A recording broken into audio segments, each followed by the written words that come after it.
नमस्कार, मैं रविश कुमार। हमने सुना था कि छोटी लकीर के सामने बड़ी लकीर खींची जाती है ताकि बड़ा बताया जा सके, लेकिन बहुत बड़ी लकीर के सामने छोटी लकीर खींचकर उसे बड़ा बताने की कोशिश देख भी रहा हूं, सुन भी रहा हूं। आशय यह है कि भारत में घरेलू बचत घट रही है, फिक्स डिपॉजिट कम करा रहे हैं लोग, तोड़कर गुजारा कर रहे हैं। ये एक बड़ी लकीर है जो बताती है कि हमारे जनजीवन का आर्थिक संकट कितना गहरा और बड़ा है। लेकिन वित्त मंत्री इससे जुड़ी खबरों को ट्वीट नहीं करती हैं, ना वित्त मंत्रालय अपने ट्विटर हैंडल से करता है, जबकि जिस रिपोर्ट के आधार पर यह खबर आई है वो भारतीय रिजर्व बैंक ने तैयार की है। नमूने के लिए बिजनेस स्टैंडर्ड की दो खबरों को यहां पेश करता हूं। यह खबर है कि कोविड की महामारी के बीच लोगों के घरेलू बचत में गिरावट आ गई है। लोग भविष्य के लिए रखी गई जमा पूंजी को तोड़कर घर चलाने के लिए मजबूर हो रहे हैं। इसी अखबार में यह दूसरी खबर है, विदेशी निवेश में वृद्धि की खबर। यह खबर वित्त मंत्री की आंख का तारा बन जाती है। आज सुबह 9:20 पर निर्मला सीतारमण सबसे पहले इसी को ट्वीट करती हैं। इस खबर में वाहवाही का चांस है तो इसे ट्वीट करती हैं। इन उदाहरणों से कवि यह कहना चाहता है कि आबादी का बड़ा हिस्सा जमा पूंजी निकाल रहा है, उसकी बचत घट रही है। यह पहली खबर होनी चाहिए, लेकिन एक व्यक्ति ने स्कूटर खरीदा है, ऐसी खबर को वित्त मंत्री पहली खबर के रूप में ट्वीट करती हैं। पत्रकारिता के क्लास में इसे बैड एडिटोरियल जजमेंट कहते हैं। Do you get my point? भारतीय रिजर्व बैंक ने अपनी रिपोर्ट में बताया है कि महामारी के इस दौर में लोगों की घरेलू बचत पर बहुत बुरा असर पड़ा है। नौकरी जाने और सैलरी कम होने से भविष्य के लिए की गई जमा पूंजी लोग निकाल रहे हैं और उनके खाते में जमा पैसा घट जाने से हाथ में कैश ज्यादा आ गया है, बैंक में नहीं रख रहे हैं क्योंकि है ही नहीं जमा रखने लायक। यह अच्छा संकेत नहीं है, क्योंकि यह वो पैसा है जो उन्होंने अपने भविष्य के लिए बचाकर रखा था, जो बचाया जाना चाहिए था। अब चूंकि उनकी कमाई घट गई है, बंद हो गई है, तो फिक्स डिपॉजिट से काम चला रहे हैं। भारतीय रिजर्व बैंक के अनुसार 13 मार्च 2020 के दिन लोगों के हाथ में 5,54,000 करोड़ रुपए थे, जो 21 मई 2020 को बढ़कर 28,62,000 करोड़ रुपए हो गए।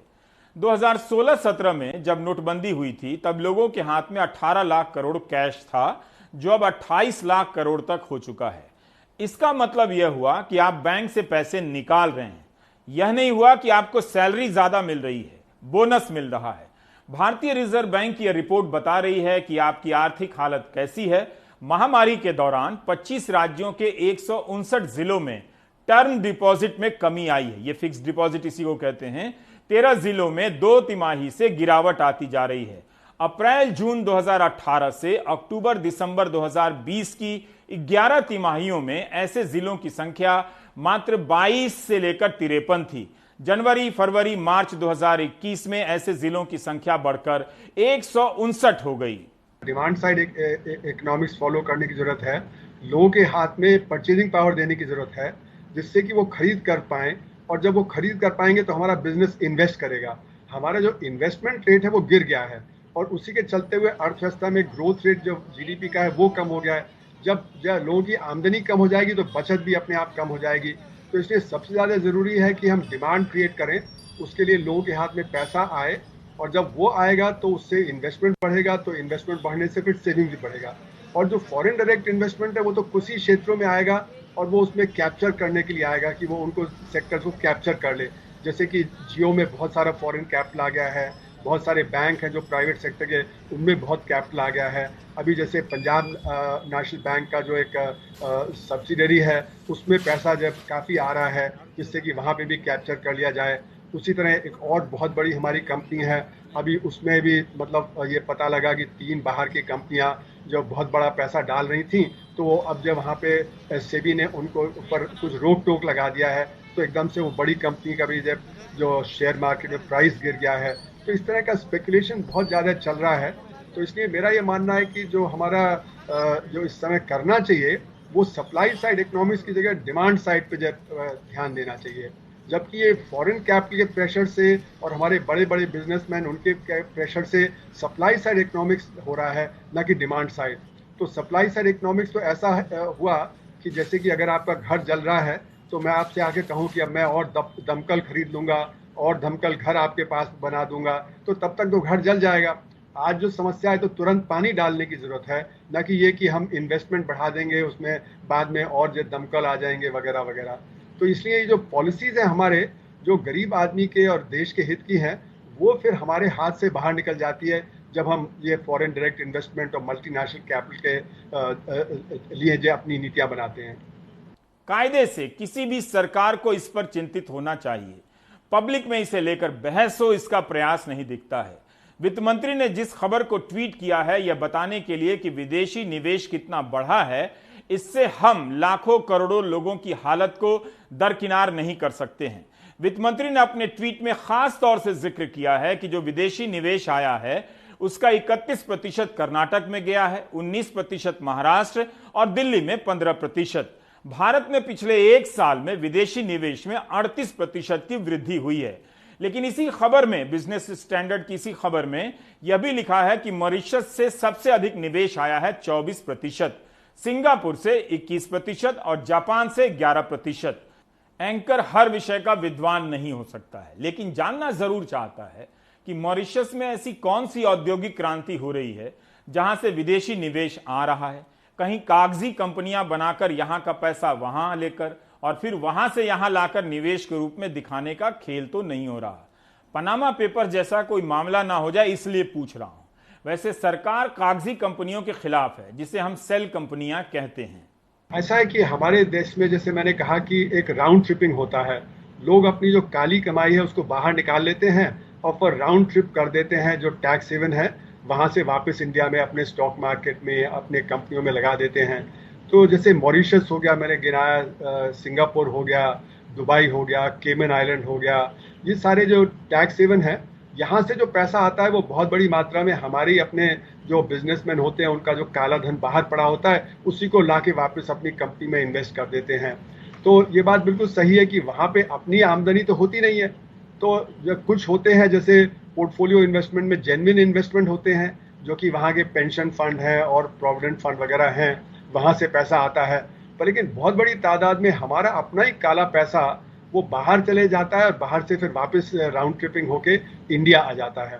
तो इसका भी एक गलत परिणाम पड़ता है, क्योंकि जैसे जैसे ये बढ़ता है तो यहाँ पे भारत में फिर काली कमाई और बढ़ जाती है, क्योंकि जब राउंड ट्रिपिंग आसान हो जाती है तो लोग अपना पैसा यहाँ से काला बना लेते हैं, उसको बाहर ले जाते हैं हवाला के जरिए या और किसी जरिए से, और फिर उसको वापस ले आते हैं। तो जितनी काली धन की जो हमारी अर्थव्यवस्था बढ़ती है तो उतना हमारी अर्थव्यवस्था पे और गरीब आदमी पे और ज़्यादा नुकसान होता है, क्योंकि जो काले धन की अर्थव्यवस्था है उससे हमारा डेवलपमेंट थमने लगता है। तो डेवलपमेंट जब थमता है तो गरीब आदमी को उसका नुकसान पहुंचता है। अमेरिका की एक शोध कंपनी प्यू रिसर्च सेंटर है। वर्षों से यह सेंटर अमेरिका में अलग अलग सवालों को लेकर सैंपल सर्वे करता है। इधर इसके कई रिसर्च भारत को लेकर आए हैं। लगता है भारत में भी इसकी दिलचस्पी बढ़ी है। कई लेखों में प्यू रिसर्च सेंटर का नाम आने भी लगा है। अमेरिका में इसके रिसर्च और डेटा को काफी अहमियत दी जाती है। भारत में हम केवल एग्जिट पोल के डेटा पर विश्वास करते हैं, क्योंकि यही वो डेटा है जो हर चुनाव में फेल हो जाता है। आजकल जो फेल होता है उसी पर हम ज्यादा विश्वास करते हैं, इसी का चलन भी है। बहरहाल प्यू रिसर्च सेंटर ने अपने एक सर्वे के बाद बताया कि महामारी के कारण जो आर्थिक तबाही आई है उसकी वजह से 2020 में 7.5 करोड़ भारतीय गरीबी रेखा से नीचे चले गए। मिडिल क्लास से 3.2 करोड़ लोग घट गए, गरीबी रेखा के नीचे चले गए। तो लोग बचत नहीं कर पा रहे हैं, जो बचाया है उसी से गुजारा कर रहे हैं, और मिडिल क्लास का एक बड़ा हिस्सा गरीबी रेखा से नीचे चला गया है। अजीम प्रेमजी यूनिवर्सिटी के सेंटर फॉर सस्टेनेबल डेवलपमेंट ने एक रिसर्च किया है कि कोरोना की पहली लहर के बाद अर्थव्यवस्था पटरी पर जब लौटने लगी, लेकिन उसके बाद भी गरीबी की संख्या में बेतहाशा वृद्धि होने लगती है। अजीम प्रेमजी यूनिवर्सिटी के इस अध्ययन के अनुसार शहरों में गरीबी 20% बढ़ी है और गांव में 15%। इसलिए आप देखेंगे कि सरकारी राशन केंद्रों पर ऐसे बहुत से लोग मिलेंगे जो जमाने बाद या पहली बार राशन लेने आए हैं। कई लोगों ने हमारे ही संवाददाताओं को बताया कि कमाई बंद हो गई है, महंगाई बढ़ गई है, इस कारण वे सरकारी राशन केंद्रों पर पहले से ज्यादा निर्भर है। अजीम प्रेमजी यूनिवर्सिटी के इस रिसर्च में बताया गया है कि कर्नाटक और राजस्थान में 30% कार्ड धारकों को अनाज नहीं मिला जिन्हें प्रधानमंत्री गरीब कल्याण योजना के तहत देने का वादा किया गया था। कई सारे लोगों ने बताया कि उनके जनधन खाते में भी पैसा नहीं आया है। इस रिपोर्ट के अनुसार 23 करोड़ लोग 375 रुपए प्रतिदिन से कम कमा रहे हैं। जिन महिलाओं का काम छिन गया है उनमें से 46% से अधिक को वापस काम नहीं मिला है। पुरुषों में 7% को दोबारा काम नहीं मिला। जितने लोग सैलरी पर काम करते थे उनमें से आधे दिहाड़ी पर काम करने लगे हैं। चाहे परमानेंट नौकरी वाले हों, अस्थायी हों या कैजुअल हों या दिहाड़ी पर काम करने वाले हों, हर तरह के काम करने वाले ग्रुप में सैलरी की कमी आई है। लोगों से बात करने पर सेंटर फॉर सस्टेनेबल डेवलपमेंट ने सरकार को यह भी बताया है कि अचानक आई इस भयानक गरीबी से लड़ने के लिए क्या करना चाहिए। रिपोर्ट में हम लोग ने कहा है कि जो पीडीएस सिस्टम के तहत लोगों को 5 किलो अतिरिक्त अनाज मुहैया कराया गया था, उसको फिर से लागू किया जाए, जो कि सरकार ने किया है और जो कि नवंबर तक रहेगा। हम लोगों के हिसाब से इसको और बढ़ाया जा सकता है, उसका सशक्तिकरण किया जा सकता है, जिसे हम यूनिवर्सल पीडीएस कहते हैं, जहाँ पे राशन कार्ड ना होते हुए भी लोगों को राशन दिलाना जाना चाहिए इस समय में। उसके आगे हम लोग ने ये भी कहा है कि एक और केंद्र सरकार की तरफ से कैश ट्रांसफ़र किया जाए, जैसे कि पिछले साल हुआ था। 500 रुपये के 3 महीने के लिए यानी 1500 रुपये के कुल ट्रांसफ़र हुए थे। हमारा विश्लेषण ये बताता है कि लोगों के जितना आय का नुकसान हुआ है उसके हिसाब से वो काफ़ी नहीं था, तो और कैश ट्रांसफ़र करने की भी ज़रूरत है। और हम लोगों ने 5,000 रुपये महीना 3 महीने के लिए यानी कुल 15,000 रुपये का ट्रांसफ़र का सुझाव दिया है, जिससे गरीब परिवारों को जो नुकसान हुआ है पिछले साल चलते, उसकी कुछ थोड़ी बहुत भरपाई हो सकती है।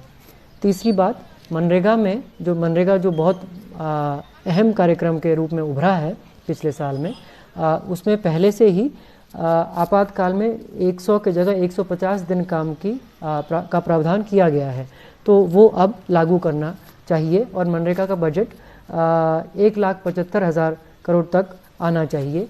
साथ ही साथ शहरों में भी मनरेगा रूप का कोई एक रोज़गार गारंटी प्रोग्राम लागू किया जाए, तो शहर में जो असंगठित मजदूर हैं उनके लिए भी एक सेफ्टी नेट क्रिएट किया जा सकता है।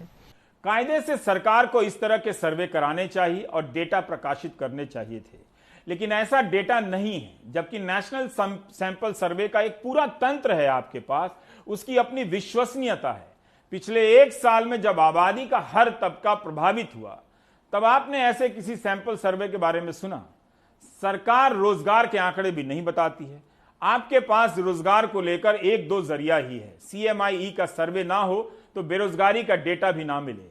अब आते हैं इस सवाल पर, जब बेरोजगारी बढ़ रही है तब कॉरपोरेट का मुनाफा कैसे बढ़ रहा है, और मुनाफा बढ़ रहा है तो निवेश क्यों घट रहा है? जीडीपी में कॉरपोरेट के मुनाफे का हिस्सा 4 साल में अधिकतम स्तर पर है। चोटी की 200 कंपनियों का मुनाफा डबल हो गया है। सितंबर 2019 में कॉरपोरेट टैक्स कम कर दिया गया, 30 से 22% कर दिया गया। मैन्युफैक्चरिंग कंपनी का टैक्स 25 से 15% कर दिया गया। 2 जून को लाइव मिंट में प्रदीप गौड़ की एक खबर छपी है। केंद्र सरकार ने ही वित्त वर्ष 2020-21 का आंकड़ा दिया है, जिसके अनुसार 12 साल में पहली बार ऐसा हुआ है जब सरकार को कॉरपोरेट टैक्स की जगह इनकम टैक्स से अधिक पैसा मिला है। 2020-21 में इनकम टैक्स से 4,69,000 करोड़ की वसूली हुई है, वहीं कॉरपोरेट से 4,57,000 करोड़ टैक्स की ही वसूली हुई है। टैक्स देने के बाद लिस्टेड कंपनियों का मुनाफा 2007-8 के बाद सबसे अधिक है। सरकार को कॉरपोरेट टैक्स से 2020-21 के वित्त वर्ष में जितनी आमदनी हुई है वो 2015-16 के बराबर है। इस मामले में भी 5 साल पीछे जा चुके हैं। एक राय है कि अगर सितंबर 2019 में कॉरपोरेट टैक्स की जगह इनकम टैक्स में कटौती की गई होती तो आज लोगों के हाथ में अधिक पैसा होता, वे खर्च कर पाते और अर्थव्यवस्था में सुधार होता। सरकार ने कॉरपोरेट टैक्स इसलिए घटाया ताकि मेक इन इंडिया को बल मिले। निवेश नहीं हुआ। सरकार ही बताती है कि जीडीपी की तुलना में निवेश का अनुपात न्यूनतम स्तर पर है, 20 सालों में सबसे कम। आपको एक तरफ बताया जाता है कि विदेशी निवेश बढ़ रहा है, लेकिन यह नहीं बताया जाता या वित्त मंत्री इस सूचना को ट्वीट नहीं करती हैं कि कॉर्पोरेट का निवेश 20 साल में सबसे कम क्यों है। कॉर्पोरेट टैक्स और इनकम टैक्स दोनों के अंदर जो बहुत सी कॉम्प्लिकेशंस रहती हैं, एग्जेम्पशंस रहते हैं, उसको सिंप्लीफाई करने की जरूरत है। उससे हो सकता है कि टैक्स जो है कलेक्शन वो बढ़े।